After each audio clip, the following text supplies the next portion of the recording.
وای چرته چې ظلم کیږي هلته څوک ګلان نه کري، چرته چې ظلم کیږي هلته څوک ګلان نه کري، اولته به خامخا یارانو بغاوت کیږي.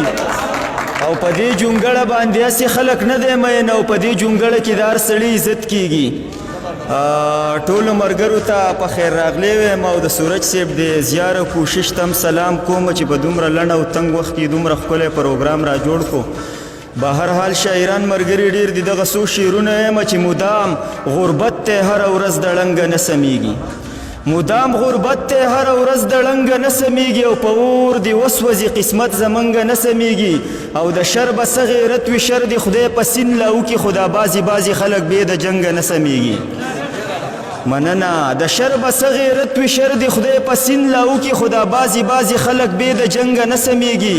او که چرې خدای حسد کې نه زمونږ د زړونو لر کړه، سی به بیا ګوره چې وطن مو څنګه نه سمیږي.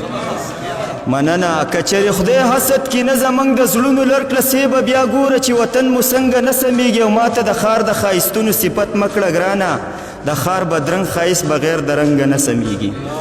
ما ته د ښار د ښایستونو صفت مه کړه ګرانه، او د ښار بدرنګ ښایست بغیر د رنګه نه سمیږي. او د لیونۍ د بنګړو شور لیونی کړی انور، وس دا پاگل بې د بنګړو د شلنګه نه سمیږي. او یو نظم ویمه د سورج صاحب چې عنوان دی رسوي. یو سړي قیامت تیر کړی په دنیا پسې روان دی، یو سړي قیامت تیر کړی په دنیا پسې روان دی، لالچ دومره راګیر کړی نه په بل دی نه په ځان دی، په حرامو په حلالو باندې نه دی، په پیسه پسې خرڅ کړی خپل ایمان دی. څه د روح په رښتیا وایي بې ګناه ته ګناه وایي، د چا غم ورسره نشته بس جړا ته خندا وایي. په مثال د مداري دی ځان جوړ کړی اعتباري دی، د غریب د سر سودا کړي خلکه داسې بېپاري دی. بن پکورې پرې ښودلې پلار او مورې پرې ښودلې، صرف پیسه پیژني خلک رور او خورې پرې ښودلې، نه مانځله ځي جومات ته نه یې فکر شته زکات ته، د اسلام نه نامحروم دی بس غلط دی خپل اوقات ته بې انتها مالې راټول کو، بې انتها مالې راټول کو، ښه بلا مالې راټول کو، صحیح پرې نه ښودو دلته د دنیا مالې راټول کو.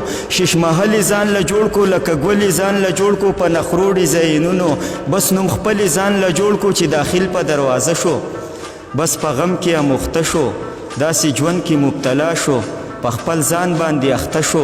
محلونه تې شول پاتې هم مالونه تې شول پاتې، خړې خاورې پې انبار شوې ټول کارونه تې شول پاتې، یو کپن یې تې چاپېر کو او انوره قصه ختمه. ډېره مننه.